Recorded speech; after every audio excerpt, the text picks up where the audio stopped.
you, how is your swagger? You know, that time when you're feeling fantastic, your future is totally in your control. Okay, maybe not that often, let's face it, we got a lot going on, busy schedules, and sometimes we don't have time to focus on the confidence that we should have. But the author of this book, she's going to tell us how we can get our swagger back and the steps we need to take. Meet Leslie Ehm, who you might call a swagger coach. I love that. And basically, you teach people to get the confidence in themselves they never knew they had. Where do we even start? Well, the most important thing is to recognize where your swagger is getting stuck. And just to clarify, swagger is not that arrogant, show-off, peacock kind of front that you put on. It's the ability to manifest who you really are and hold on to it in the face of all of that psychological stuff that's going to try and come forward on a daily basis.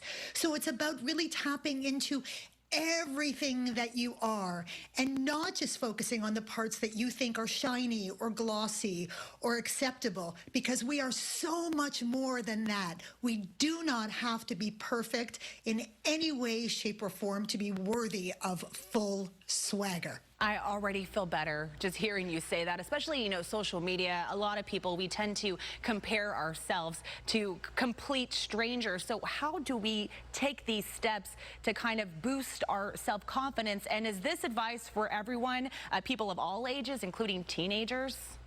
Absolutely. The key is to recognize that we're all unique.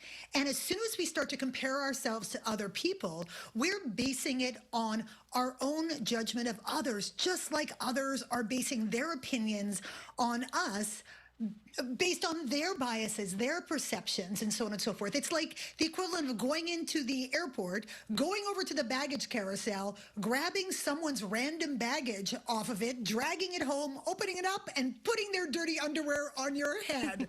You don't want to wear other people's baggage. And remember that the reason that people get noticed in the first place is because they are differentiated, because there's something different about them, something magical, something special. And yet we tend to ignore that very stuff in ourselves because we're trying so hard to fit in and be like everybody else. Okay, Leslie, so then in the book you do talk about tapping into your superpower. So how do we start that? Well, we have to recognize what those superpowers are.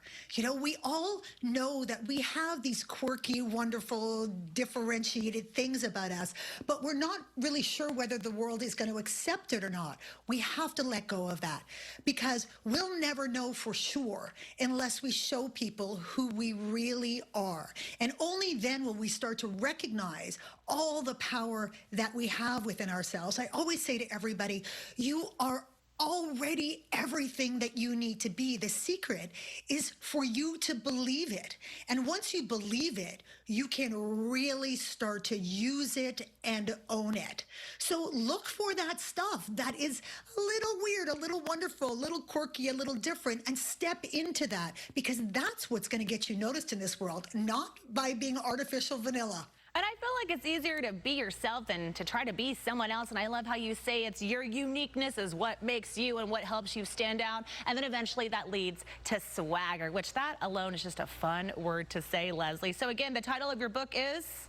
Swagger: Unleash Everything You Are and Become Everything You Want. All right, well, thank you so much, Leslie, for joining us this morning. Such positive energy we need to begin our week, and have a great day. Thanks so much.